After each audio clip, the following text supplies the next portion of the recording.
You're listening to The World at 8 with Lynn Mozart.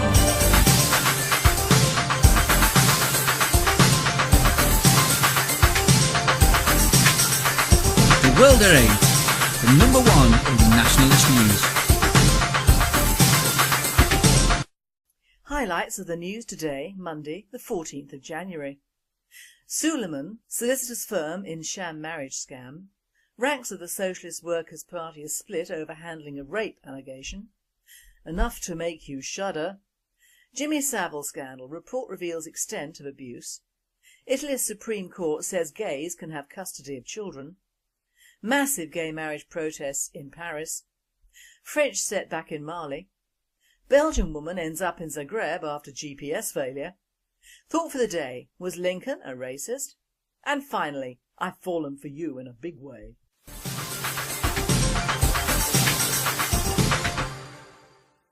UK news. A solicitor used his law firm to arrange hundreds of sham marriages in an immigration scam spanning nearly a decade. Tevfick Souleiman, 39, and his associates created scores of forged documents so migrants could get permission to live and work in the UK, it is alleged. The law firm invented scores of touching love stories about foreign couples to convince immigration authorities that their sham marriages were real, a court heard. They paid for brides and husbands to be flown into the UK from Eastern Europe and created bogus accounts of their relationships with clients, the Old Bailey was told. Ranks of the Socialist Workers' Party are split over handling of rape allegation. Trotskyite group exonerated official because it doesn't believe in bourgeois court system to deliver justice. The Socialist Workers' Party was engulfed in crisis tonight over allegations that it set up a socialist Sharia court to investigate rape allegations against a senior member instead of reporting them to the police. The scandal, which has opened up deep splits within Britain's largest far-left party, emerged this week when disaffected members leaked minutes of a controversial disciplinary meeting which exonerated the official accused of rape and sexual assault. The furor has led to the expulsion of key members and multiple resignations. Today, Tom Walker, a journalist at the paper's party Socialist Worker, became the most prominent member to quit the party in disgust. In a devastating critique published on the rival Communist Party of Great Britain's website, Walker execrated the SWP's handling of the rape accusations, alleging that the hearing, as it was a kangaroo court, and amateur justice that was doomed from the start. Temperatures set for sudden plunge to -10 centigrade. As average heating bill for the elderly soars to £1,350, pensioners will suffer a double blow today with the arrival of freezing weather and news that their energy bills have doubled in 7 years. Forecasters say temperatures could plummet as low as -10 centigrade over the next few days, with snow in many parts. The cold snap will put huge pressure on the elderly, who are increasingly fearful of turning up their heating because of the soaring cost. The average gas and electricity bill for the over 65s reached £1,356 last year, more than double the figure of £669 seen in 2005. Pensioners were forced to find £17.4 billion to stay warm and keep the lights on in 2012. Children as young as 8 were abused by Jimmy Savile, a report detailing 50 years of allegations has revealed. Metropolitan Police and NSPCC outlined offences at 13 hospitals, including Great Ormond Street in London and Wheatfields Hospice in Leeds. Some 214 crimes were recorded across 28 police force areas, including 34 of rape or penetration, the report said. The CPS apologised for missing the opportunity to prosecute Savile in 2009 whilst he was still alive. Police said the victims' accounts painted a compelling picture of widespread sexual abuse by a predatory sex offender, and Commander Peter Spindler, who is leading the abuse probe, said Savile had groomed the nation. David Cameron's official spokesman said it was absolutely right that every institution involved gets to the bottom of what has gone on. The former BBC presenter and radio DJ died aged 81 in October 2011, a year before the allegations emerged on an ITV documentary. Revelations that Savile had sexually abused children prompted hundreds of victims to come forward, including those who said they were attacked on BBC premises and a number of other institutions. A World at 8 writer comments, "The reason why this abuse wasn't reported much earlier could be that the prime perpetrator was a man of the people, left-wing, rather ugly, with a heavy Scouse accent, and the sort of celebrity the BBC wanted to hitch a ride on, literally. If you notice now it's in the open, the police are arresting right-wing comics and showbiz types to offset the original alleged crimes. Rather like the Sovile case was coupled with the Eastern European sex gangs in the only full article that has ever been printed on a national paper of the Muslim sexual grooming scandal. All sexual abuse is odious, but some are more odious than others, according to the media. Why have a feeding frenzy now that Savile is dead? I'm not excusing his crimes, but he cannot defend himself. The authorities should be looking into the sexual grooming and abuse of our female children, which is endemic throughout the north and Midlands of this country and is carried out principally by members of the Muslim community.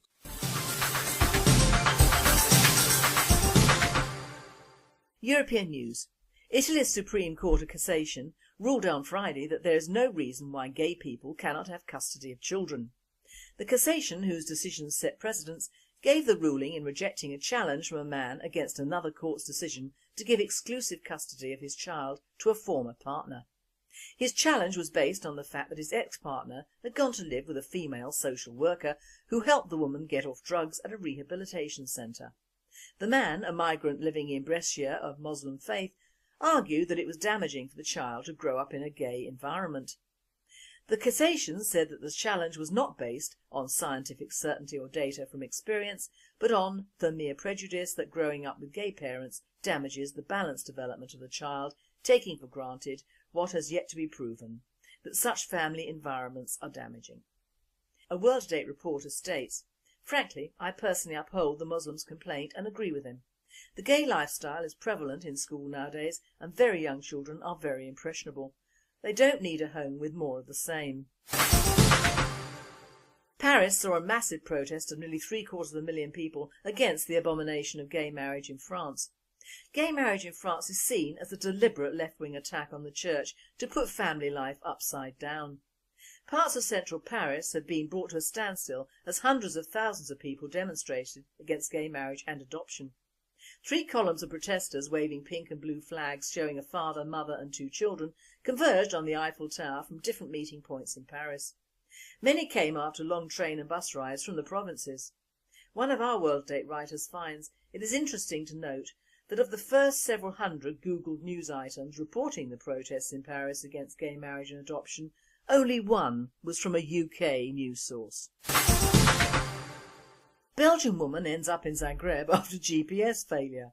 A 67-year-old woman left her home in Wallonia's Hainaut province on 12th of January to pick up a friend at the Brussels North Station. Her 40-minute journey turned into an adventure as she crossed Germany and Austria to arrive in Zagreb, Croatia, 12 hours later. Sabine Moreau told the Daily Het Nieuwsblad, "I was absent-minded so I kept putting my foot down. I switched on the GPS and punched on the address. Then I started out. My GPS seemed a bit wonky. It sent me on several different diversions and that's where it must have gone wrong. I saw tons of different signposts, first in French, later in German, but I kept on driving.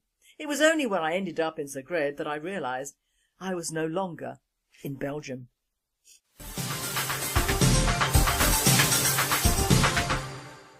World news. France has called for a meeting of the UN Security Council after saying France's intervention on Friday in the face of a rebel advance stopped the Islamists from seizing the capital.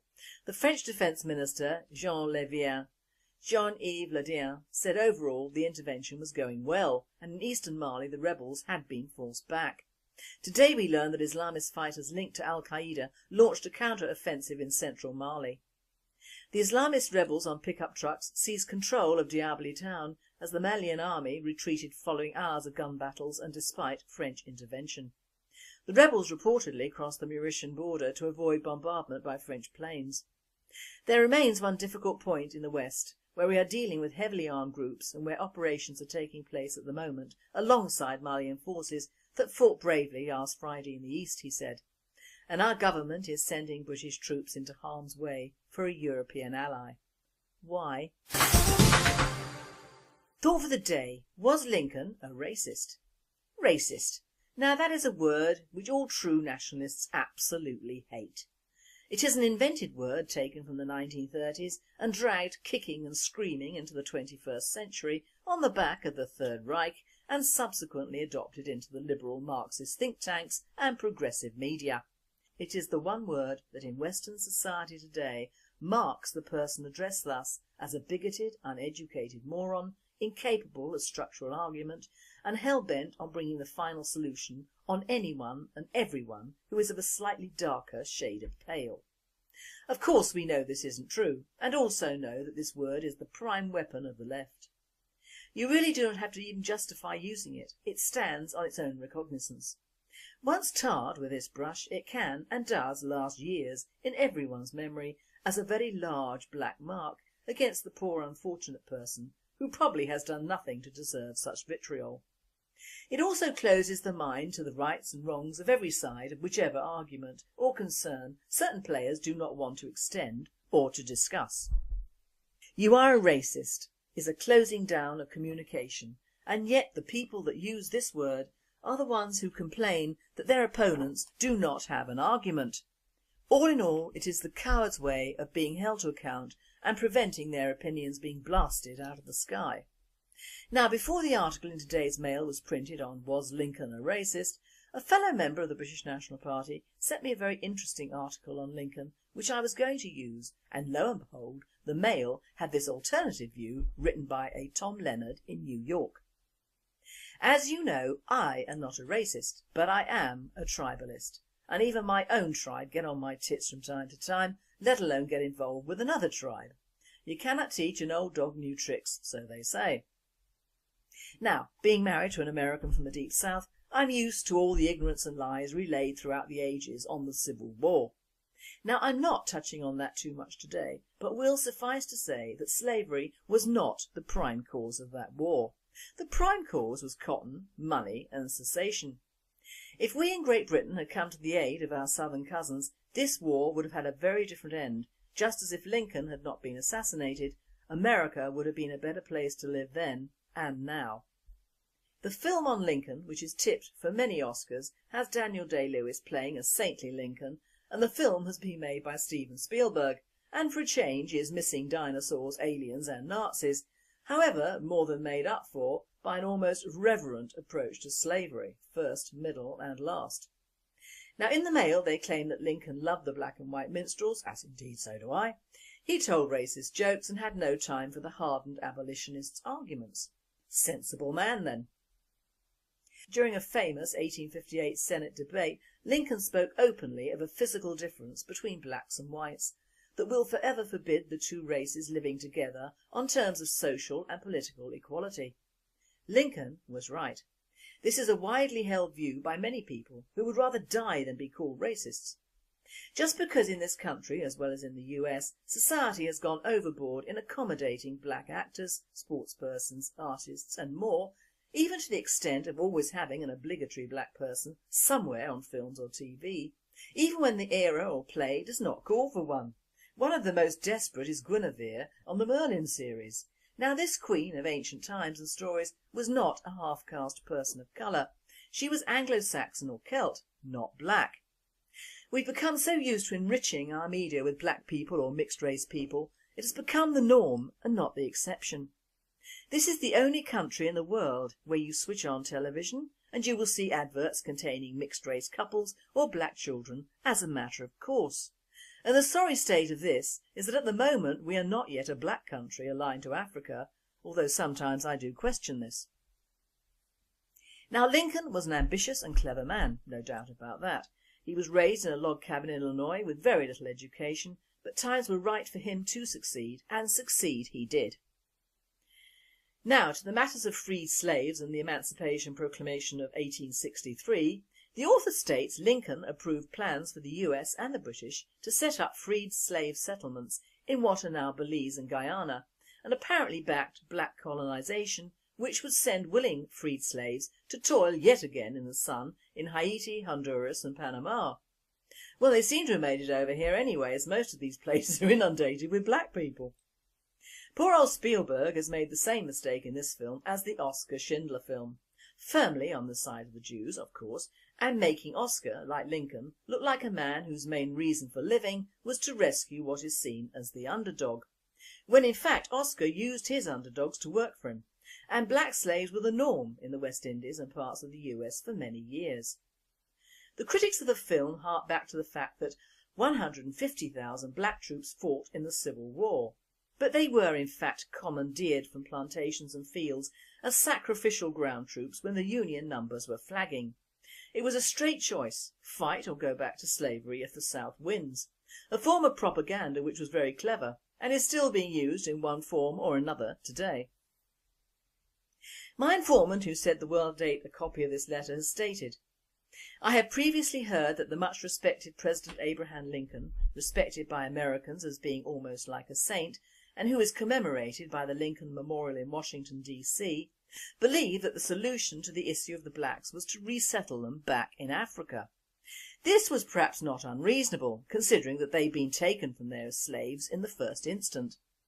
Even today the practice of taking African slaves is referred to as America's original sin, and for which Americans have suffered ever since." In this letter, Professor Alan Sked of the London School of Economics confirms that such a plan was the declared intention of Abraham Lincoln. Needless to say, if Lincoln had not tragically been assassinated, he might have been able to put his plan into effect. Indeed, a certain number of former slaves did in fact move over to Liberia in West Africa, which explains the name of that country, and it is significant that its national flag resembles that of the USA, with stripes but just one star. If Lincoln's intentions had been carried out then, the USA would have been spared the disaster that has beset their race relations ever since. For instance, no segregation, no riots, no mass poverty and deprivation, no civil rights movements, and no assassination of such as Martin Luther King, etc. Professor Sked also sets out the facts as follows. Until the day he died, Lincoln's ideal solution to the problem of blacks was to colonise them back to Africa or the tropics. That is what he told a delegation of free blacks he summoned to the White House in the summer of 1863, when he stressed that the mere presence of blacks caused pain to white Americans. Professor Sked also points out that Americans ignore all this. Nevertheless, this information shows that if Lincoln had lived, he might have saved America, and thus both blacks and whites, from much needless torment ever since.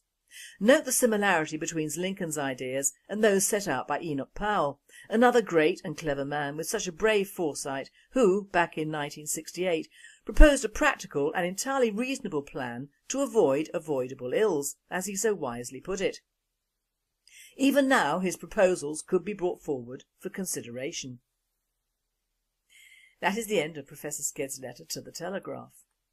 Now one must consider that slavery, or rather that particular form of taking black people from their villages and homes, was not undertaken by the Americans or whites solely in the first place. Slavery was endemic in the African culture since time immemorial, and with the encroaching Arab tribes and traders, this practice spread and was adopted, adapted and made money out of by these Arab traders, who sold whole villages to the slave traders, who in turn used English, Dutch, French and American-owned slave ships to transport them to the colonies. In some cases it was known for a black tribe to sell the luckless inhabitants of their neighbouring village to these traders to get rid of rivals and claim their land. As we all know, slavery is still endemic in Arabia and many other countries. The British had slavery, with their indentured prisoners sent to the colonies, and small children were sent away for being, in essence, starving. We used child slaves in the mills and poorhouses and sent little kids up the chimneys of the rich. In England we lost thousands of white slaves to the Arabs who pillaged our shores, so the world in general, and not America in particular, have a long and sordid relationship with slavery.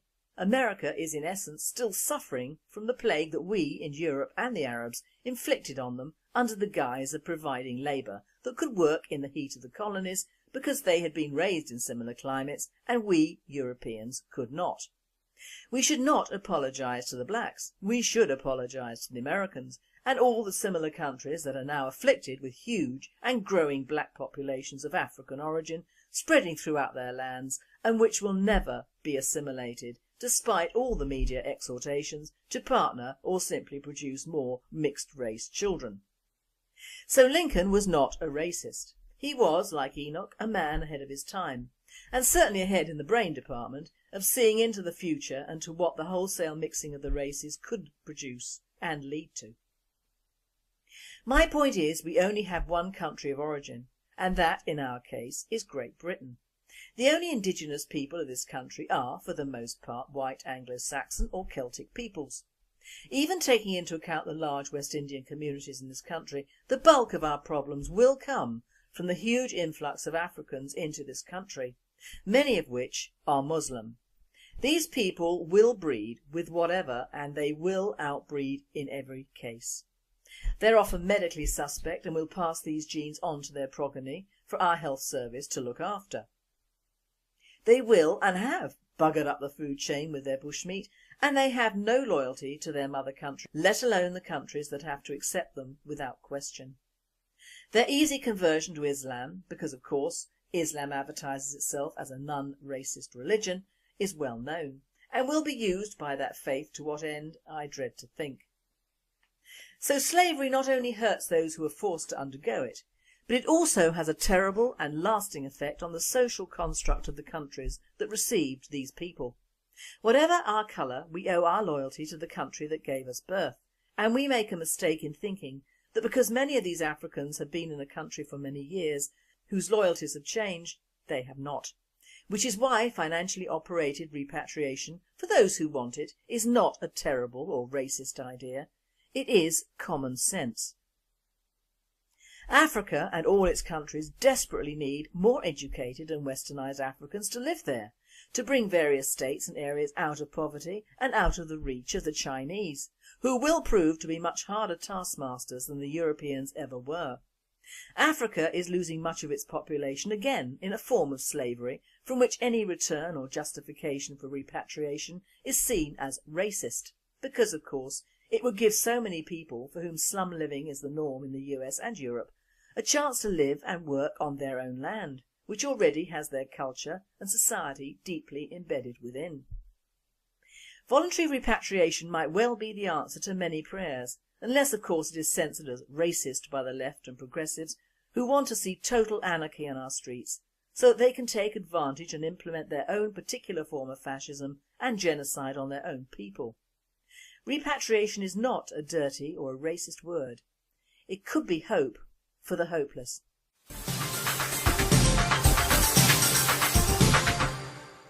And finally, a couple who fell over a dry stone wall while getting amorous sparked a major emergency rescue operation. An entire mountain rescue team, firefighters and paramedics, plus a helicopter, were called out to rescue a pair when they plunged down a 12-foot embankment in the Yorkshire Dales. The story is that the two, in their early 30s but unnamed, were in a clinch when the woman fell over the back of the wall and the guy tried to rescue her and fell as well. Now the man suffered abdominal and leg injuries and the woman suspected pelvic injuries. The accident happened on a country road on the outskirts of Hawes in Wensleydale, North Yorkshire, midday on Saturday. A North Yorkshire Fire and Rescue Service spokesman admitted it was a very strange incident.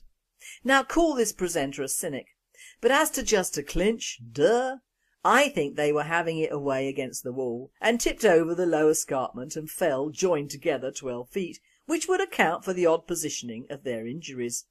Jolly bad luck when you're just so enjoying the view, and I just have to say it, my friends, I'll bet they'll not fall for each other so quickly again. You have been listening to The World at 8. I am Lynn Mozart and I wish you all a very good night, was told. Ranks of the Socialist Workers' Party are split over handling of rape allegation. Trotskyite group exonerated official because it doesn't believe in bourgeois court system to deliver justice. The Socialist Workers' Party was engulfed in crisis tonight over allegations that it set up a socialist Sharia court to investigate rape allegations against a senior member instead of reporting them to the police. The scandal, which has opened up deep splits within Britain's largest far-left party, emerged this week when disaffected members leaked minutes of a controversial disciplinary meeting which exonerated the official accused of rape and sexual assault. The furor has led to the expulsion of key members and multiple resignations. Today, Tom Walker, a journalist at the paper's party, Socialist Worker, became the most prominent member to quit the party in disgust.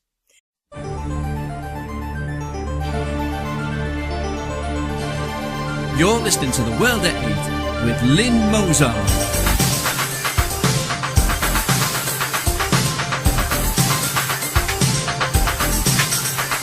The World at 8, the number one in nationalist news. Highlights of the news today, Monday the 14th of January.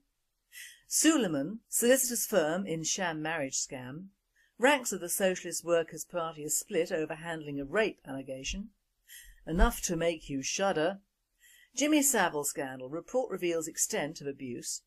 Italy's Supreme Court says gays can have custody of children. Massive gay marriage protests in Paris. French setback in Mali. Belgian woman ends up in Zagreb after GPS failure. Thought for the day, was Lincoln a racist? And finally, I've fallen for you in a big way.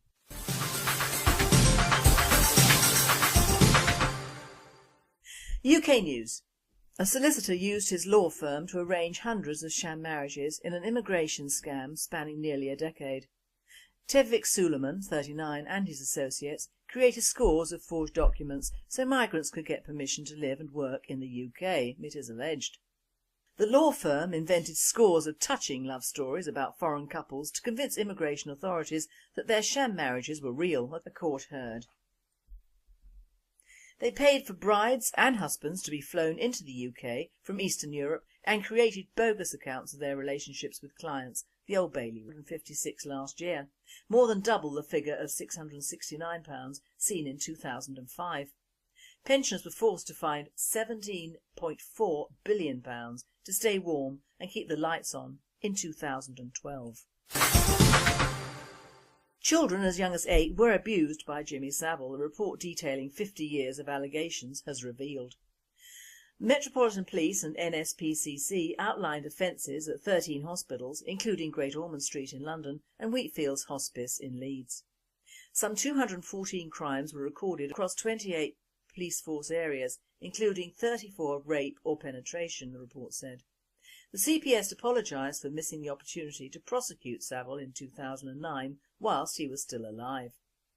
Police said the victims, in a devastating critique published on the rival Communist Party of Great Britain's website, Walker execrated the SWP's handling of the rape accusations, alleging that the hearing, as it was a kangaroo court, and amateur justice that was doomed from the start. Temperatures set for sudden plunge to -10 centigrade. As average heating bill for the elderly soars to £1,350, pensioners will suffer a double blow today with the arrival of freezing weather and news that their energy bills have doubled in 7 years. Forecasters say temperatures could plummet as low as -10 centigrade over the next few days, with snow in many parts. The cold snap will put huge pressure on the elderly, who are increasingly fearful of turning up their heating because of the soaring cost. The average gas and electricity bill for the over 65s reached £1,300